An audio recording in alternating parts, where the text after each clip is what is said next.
Hello, j'espère que vous allez bien, c'est Adrien de TPL et on se retrouve pour une nouvelle vidéo. Dans cette vidéo, on va parler de la différence entre GPT-3 et ChatGPT.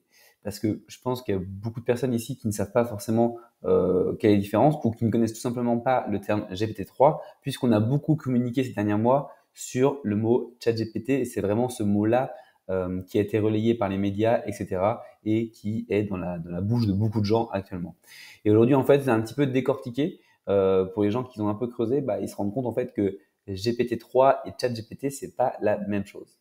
Donc en fait, ce qu'il faut comprendre, c'est que déjà, ça date pas d'hier, parce qu'on a l'impression que ChatGPT, c'est tout nouveau, l'IA, machin, tout ça, c'est tout nouveau. Mais en réalité, GPT-3, donc déjà on voit que c'est GPT-3, c'est la troisième version, mais GPT-3, c'est quoi déjà? GPT-3, c'est un modèle de langage. Donc en fait, il faut savoir que ChatGPT est basé sur GPT-3. Et donc, par conséquent, que GPT-3, c'est la base en fait. En fait, faut savoir que ChatGPT est juste une application créée grâce à GPT-3. Donc, en fait, il y a rien de nouveau en fait dans le ChatGPT. Ce qui était vraiment nouveau, c'est GPT-3. Sauf que s'il y a eu GPT-3, il y a eu GPT-2. Et c'est ce qu'on voit ici en fait. Vous voyez que GPT-3, ça date du 11 juin 2020. Donc, ça date déjà, imaginez-vous, du Covid en fait. Donc, on pouvait déjà utiliser on va dire, on aurait eu c'est même, on va dire, ces mêmes choses qui sont générées et qui sont aujourd'hui où tous les gens s'affolent entre guillemets et voilà. Et moi le premier, hein, moi non plus je connaissais pas forcément. J'ai connu GPT-3 avant ChatGPT, mais je ne savais pas toute la puissance que ça pouvait générer. Mais en fait, si on se rend compte, on se dit mais en fait, ChatGPT-3 ça existe depuis le 11 juin 2020 et ChatGPT-2, ça existe depuis le 14 février 2019. Donc en fait, on se dit, mais en fait, on pouvait déjà l'utiliser. C'est-à-dire que ça date déjà il y a quelques années, en fait. Hein. Même si on a l'impression que c'est tout nouveau, que là, on parle d'IA et que l'IA est arrivée à un point, en fait, qu'il y a une révolution dans l'IA. Mais non, en fait. D'ailleurs, il y a des gens qui travaillent en amont et qui construisent des projets. Et en fait, ça date un peu. Et en fait, ce qui est assez fou au final, c'est que des personnes, alors il y en a qui l'avaient déjà utilisé, qui avaient compris un peu tout ce côté-là, on va dire, du potentiel de GPT-3 et qui avait déjà été chercher les API et créer des applications connexes et en s'appuyant sur l'IA. Et il y en a qui avaient fait des très beaux chiffres. Hein. Franchement, il y avait des boîtes, des solutions qui se sont montées comme ça. Mais c'est vrai que la démocratisation qu'on voit aujourd'hui et tout ce qui se crée autour de l'IA, c'est grâce en fait simplement à un buzz qu'il y a eu autour du chat GPT. Donc, en fait, donc si on résume un peu le truc, c'est que ChatGPT, enfin GPT-3, pourquoi ça n'a pas été connu avant? Tout simplement parce qu'en fait, il n'y avait pas d'interface. Ce qui a fait que ChatGPT, ça a eu une démocratisation, une utilisation un peu par même des gens qui ne sont pas du tout de domaine, c'est le fait qu'il y ait une interface et que ce soit facile d'utilisation.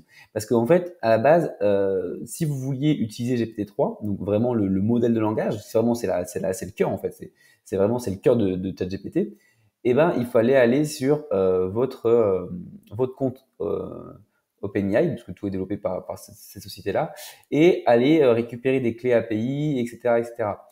Et en fait, et même vous pouvez jouer, alors on appelle ça le Playground, alors je sais pas s'il est disponible depuis longtemps, mais là, en fait, par exemple, si là je rentre une commande, je choisis mon modèle, et en fait, du coup, je vais faire un prompt comme si je faisais sur ChatGPT. Donc, on voit déjà que l'interface, elle est moins sexy, entre guillemets. Et par contre, là, ça va pas appeler ChatGPT, ça va appeler GPT-3. Et quelle est la différence dans l'utilisation? Parce qu'on me dit, OK, c'est bien, tu nous dis que ChatGPT, c'est basé sur GPT-3, mais concrètement, quelles sont les différences? En fait, c'est juste que ChatGPT, ça a été pensé pour être un chat, en fait. Ça a été entraîné sur des millions de données, sur des millions et des millions de données, pour en fait, enfin des millions de données de conversationnel en fait. Et en fait, le but de ChatGPT, c'est justement que ça soit un chat. Et il va être meilleur par contre pour ça, parce qu'en fait, il a été spécifiquement développé pour ça. Il va être meilleur que GPT-3. Qui lui, GPT-3, en fait, c'est si vous lui donnez pas forcément en fait si vous le guidez pas, par exemple, si par exemple vous dites à GPT-3, parle-moi comme si on était dans une conversation, etc. Dans ce cas-là, on va pouvoir se rapprocher en fait de ChatGPT, mais du coup, c'est vrai que ChatGPT en lui-même avait vraiment été conçu pour un usage un peu plus spécifique en fait, et vraiment dans une optique de chat en fait. Et il va pouvoir notamment, par exemple, se baser sur les réponses avec lesquelles vous avez interagi avant. Par exemple, vous rentrez un premier prompt, vous dites, est-ce que tu peux modifier ce que tu as mis dessus, etc., etc. Il va comprendre, et il va rester dans la même logique et dans la même conversation. Alors que GPT-3, alors, c'est pas évident de faire tout le temps la navette entre GPT-3 et ChatGPT, parce que ça se ressemble, c'est assez similaire, forcément. Et en fait, là, par contre, là, si vous lancez un prompt, on va avoir un résultat, mais le prompt qu'on va mettre par la suite, dans ce cas, il a rien à voir, en fait. Si je lui modifie le texte au-dessus, il va pas comprendre il va pas comprendre, en fait. Et surtout, en fait, que l'usage n'a pas été le même, et ensuite que ChatGPT a été entraîné sur des données conversationnelles dans un but de créer vraiment cette utilité qui est du chat en fait, d'un chat avec l'IA, et ce qui fait que c'est différent. Maintenant, beaucoup de gens, maintenant, si vous voulez automatiser ce que j'ai pu montrer dans une vidéo avec Mec, etc., il y a un abus de langage qu'on fait, on va dire plus ou moins volontairement pour certains, pour d'autres non. Mais en fait, en réalité, quand on dit automatiser ChatGPT, en réalité, on n'automatise pas ChatGPT, on automatise GPT-3. Parce que ChatGPT, en fait, il n'a pas d'API. Une API, c'est quoi? Ça veut dire simplement, une API, ça va être simplement pour communiquer. C'est pour rentrer en contact sans faire des copier-coller, parce qu'en soi, on peut très bien automatiser quelque chose en disant, bon, bah, moi, je fais mes copier-coller, j'ai mon drive à droite et je fais copier-coller. Je sais pas, je vais écrire par exemple des fiches produits. Bon, j'écris à chaque fois, écris-moi une fiche produit, deux points, le nom du produit, copier-coller, copier-coller. Du coup, bon, c'est cool, mais ça devient vite chronophage et contre-productif. Et l'idée, en fait, d'automatisation et tout ce que je peux vous montrer dans mes autres vidéos, c'est justement d'automatiser ça pour gagner du temps dans la création de contenu, dans la création de fiches produits, etc., etc. Mais l'idée, donc, quand on automatise avec des solutions comme, par exemple, Make, c'est qu'on va utiliser, en fait, on va utiliser, je dis on va utiliser ChatGPT, mais en réalité, on utilise surtout GPT-3. Ça veut dire qu'on va appeler l'API, mais on n'appelle pas l'API de ChatGPT-3, de ChatGPT. Pourquoi? Parce qu'il n'y a pas d'API pour le moment sur ChatGPT. Donc, pour le moment, vous ne pouvez pas utiliser ChatGPT en mode, en masse, on va dire, dans un Excel où vous générez plein de fiches produits. En réalité, ça sera généré grâce à l'API. Ce qui est différent en réalité, parce qu'en fait, ça dépend après de vos usages, mais ce qui est un peu différent. Mais il faut retenir quand même que, au final, dans la finalité, ChatGPT, c'est juste une application. On a juste en fait ciblé une app dessus, mais ça reste basé sur GPT-3. Et donc GPT-3, c'est le plus puissant. GPT-3 est beaucoup plus puissant que ChatGPT. Par contre, à la différence, ici, il faut savoir utiliser GPT-3, puisque en fait, GPT-3, il va falloir le guider beaucoup plus, parce qu'il est beaucoup plus paramétrable. C'est juste qu'en fait, ChatGPT a été entraîné sur un modèle de données et a déjà été pré-paramétré en fait. Ce qui rend aussi son usage beaucoup plus facile. Et on le voit parce que c'est ça qui a fait le buzz. C'est pas GPT-3 qui a fait le buzz, c'est ChatGPT. Et en fait, GPT-3, ça n'a jamais fait le buzz dans le sens où, certes, c'est beaucoup plus paramétrable, on y accède grâce à l'API, etc. Mais du coup, ça complexifie aussi ce côté-là, puisque des gens lambda, entre guillemets, ne seront pas amenés à l'utiliser. Euh, et la preuve, aujourd'hui, la plupart des gens qui utilisent ChatGPT, je pense qu'ils ne sont pas forcément au courant que derrière, c'est juste une application de GPT-3. Et en fait, là, du coup, on se retrouve dans le playground de GPT-3. Et là, effectivement, on voit aussi que c'est beaucoup plus customisable parce qu'on va pouvoir choisir son modèle de langage. Ça veut dire le texte d'Ava6003, la température, donc à laquelle point il est créatif. On va pouvoir choisir la longueur maximum de la réponse générée. Voilà, il y a les fréquences, présence penalty, etc. Inject start text, etc. Bon, on va pouvoir vraiment, on va dire, rentrer des variables qu'on ne pourrait pas rentrer en fait simplement sur ChatGPT. Donc voilà un peu les différences, mais il faut bien comprendre que ChatGPT est une application basée sur GPT-3. Mais du coup, ça reflète pas du tout en fait c'est un cas d'usage en fait. Donc ça reflète pas du tout l'entièreté de la puissance de GPT-3, puisqu'en fait c'est déjà vachement en fait guidé, normé en fait. Donc voilà. Et ça rappelle aussi du coup au-delà de ça que au final c'est pas forcément au final ce qui a joué aujourd'hui sur le fait que ça se démocratise aussi vite depuis quelques mois. C'est pas forcément au final la technologie en fait. C'est surtout la manière dont ils l'ont amené sur le marché. Parce que GPT-3, ça existe depuis 2020, GPT-3. Donc en soi, ChatGPT aurait pu exister depuis 2020.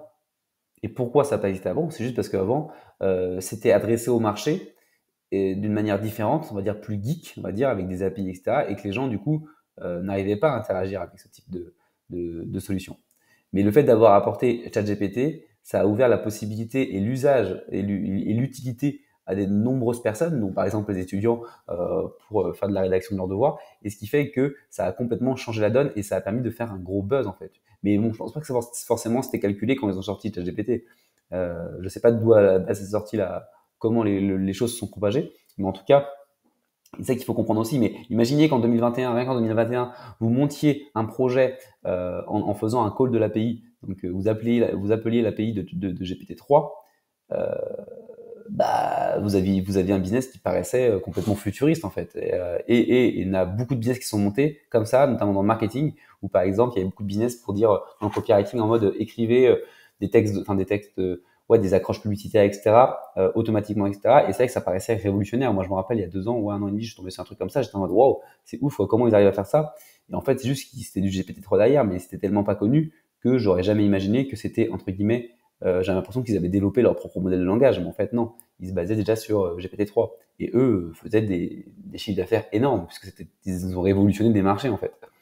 Bon, aujourd'hui, il y a beaucoup du coup de concurrents qui sont arrivés parce que tout le monde a compris un peu tout ce que ça pouvait générer en termes de gains de temps, etc. Mais on va dire que il y en a qui se sont bien gavés avant vraiment l'émergence, on va dire mainstream euh, de l'IA. Donc voilà. Et pour finir, on peut parler de quelque chose qui est assez flippant d'un côté et enfin, qui est cool à la fois et flippant à la fois. C'est que là, on est sur GPT-3. Donc vous voyez, quand vous utilisez ChatGPT, je répète, vous utilisez indirectement GPT-3. Et en fait, cette année, il me semble que c'est cette année, normalement, ils vont sortir GPT-4. Donc ça représente le nombre de valeurs. Alors, je parle en millions, mais c'est plus en milliards en réalité. Ça représente le nombre de valeurs sur quoi, en fait, se base l'IA. Et là, GPT-4 va se baser sur beaucoup, beaucoup, beaucoup, beaucoup, beaucoup plus de données. Vous imaginez déjà, et en fait, plus elle se base sur données, plus elle est performante, plus elle va ressortir des, des informations qui sont correctes, etc.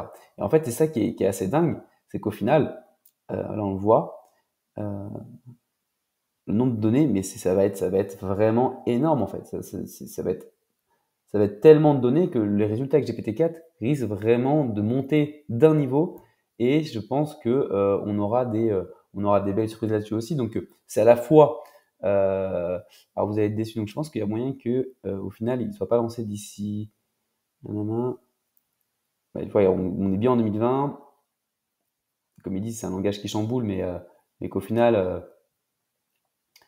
il y avait son itération.